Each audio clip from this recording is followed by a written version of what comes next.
Morning, everyone. It's Laura T. at Dream Deals 123 on eBay. I'm the Silver Owl Thrifter on YouTube. And I made $120 last night. I'm going to break it down and see how much is actually profit. For people who are new, I've gone from 2,200 listings to 337. We're moving to a smaller house. And how are sales? How are my sales? Well, they're down because of all the disruption, and I'm trying to move everything really fast, so I'm selling it at much lower prices. However, I haven't looked at everything and broken it all down, but I feel I know that I am making a higher percentage. In other words, I'm still selling every day, even though I have 337 items. I have a lot less items and I'm still making pretty solid sales. I am giving still lots of good discounts and taking just about any offer because I'm trying to get my inventory down even more. I still consider a lot of this inventory kind of so-so. In other words, it might have to go on more massive sales to move, but it's good enough that I'm going to give it a try, at least until we move. And then I may do another kind of a purge and just kind of look at all the data, see what's been getting views. And, but, I've been thinking about it too. Some people will say, well, everything should sell within 3 months. But is that really practical when you think about seasonality? Like if I have a really good sweater, which I do, I think I have a lot of, and I am purging my store in August and I look at my sweater sales for the last 3 months, I might think, wow, I'm not making any sweater sales. So I think it's more, I might wait more like a whole 12 months to look at the data because I think that might make more sense. So anyways, that's, what is this? You're giving me messages. So anyways, I'm trying to still work all that out because I'm not doing, I've gone from the list it and forget it model that I learned from a podcast called Scavenger Life. And I listened to them for years and they talk about list it and forget it, list it and forget it. They don't go back. They don't change listings. They don't do anything. One day they were talking about how they had 3 sales and they had 8,000 listings. And I was like, I'm going to go look at their store. I was like, that seems like a very small percentage of sales for that many listings.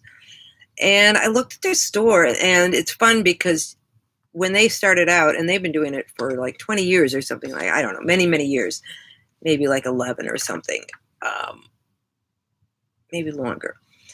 But they said in their earlier videos, they would model the clothes themselves. So I could kind of go through their store and look at and just kind of search maybe clothing and look at all the clothing. And I was looking at their prices and kind of checking them against comps and checking them against solds. And I realized that their pricing with their listing and forget it pricing, their prices were way off because people were, if they had something that'd been there for 10 years, they were doing eBay pricing from 10 years ago and just leaving it. At least that's what it looked like on some items. Now, I haven't listened to them lately because they stopped doing their podcast. And frankly, I think they kind of stopped doing eBay. They opened up a coffee shop or something really interesting, got more into real estate, and they had been doing Airbnbs and stuff. Anyways, they're real great entrepreneurs and doing great things. But I think they had kind of, I don't know, I got to go back and listen to them again. I really like them. I think they're still doing something. Anyhow, so I'm getting, the point I'm trying to make is, the listing and forget it now with all the competition and all the changes and everything is maybe you can't just forget it. You can list it, but don't forget it. Maybe go in and check it. So anyways, boy, did I get off there. Okay, so I made $120 overnight. Let's break it down and see what sold. I just putting in my code here because I'm all ready to go. Here we go. I sold this. Are you proud of me? Ready to go. Yeah, I sold this little up. This is a Southwestern silver tone and faux turquoise necklace, flower statement. So it's not silver and turquoise, it's just turquoise. No, yeah, faux turquoise. So somebody I had it on there for a long time. My jewelry does not sell very fast, so I'm just kind of taking offers on the jewelry. Somebody offered $5 plus $6 shipping, and I sold it. I made $3 on that. I think I paid $2. I sold these Olukai sandals, which has got a very good sell-through. Just listed them, but I took an offer because I just, a lot of watches, but no offers, and I want to move things. I sold them for $17 plus $5 shipping. I paid $4. I made $8 on these, and yeah, so thought I would make a little more on those, but maybe if I could have held out. But I'm really just trying to move things, as everybody knows. I sold this. This I paid up for, and this was like before the big move and downsize. So I paid $10. Kaylee Elaine was talking about doing well with beaded dresses and things. And so I saw this padded, it's vintage, it's really cute. Got kind of a cutout back. Peekaboo! Whoo! Whoo! Trying to make myself look like an owl. Oh gosh, I hope this person isn't watching. Like, and then no, that's not how they talk. They probably laugh too. Okay, there's Chelsea up there barking at something. Sorry.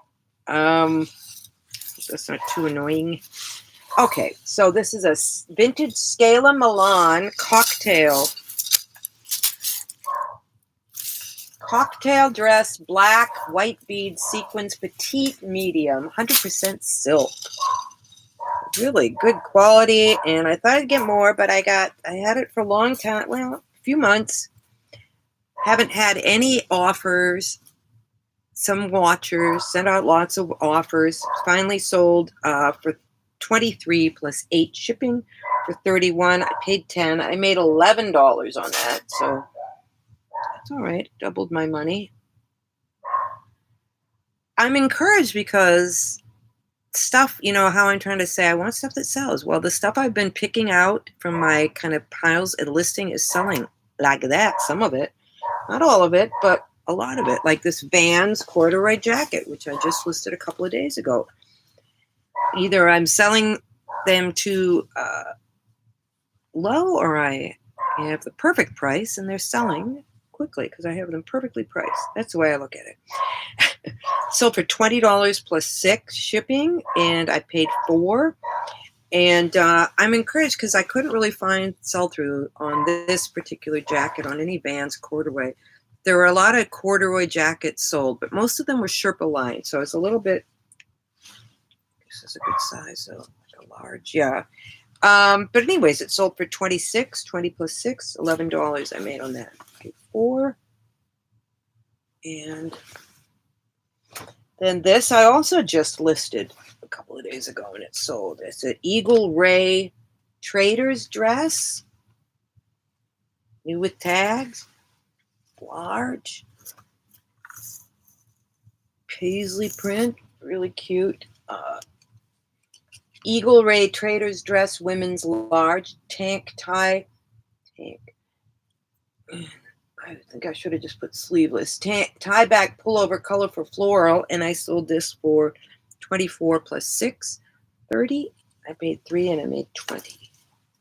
So I made $120 gross and $53 net after fees, shipping, etc. Cost of goods is taken out. So I made $32,182 net, a gross this year.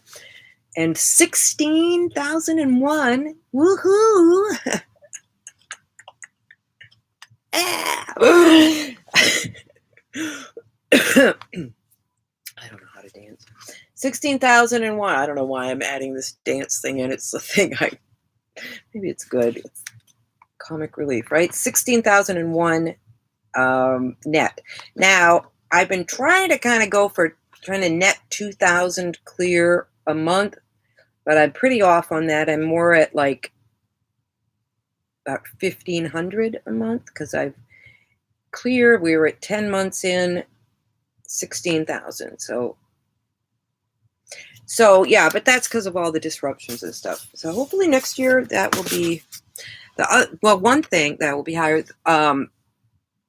You know how I was saying I have less items, still making sales every day, and a lot less work.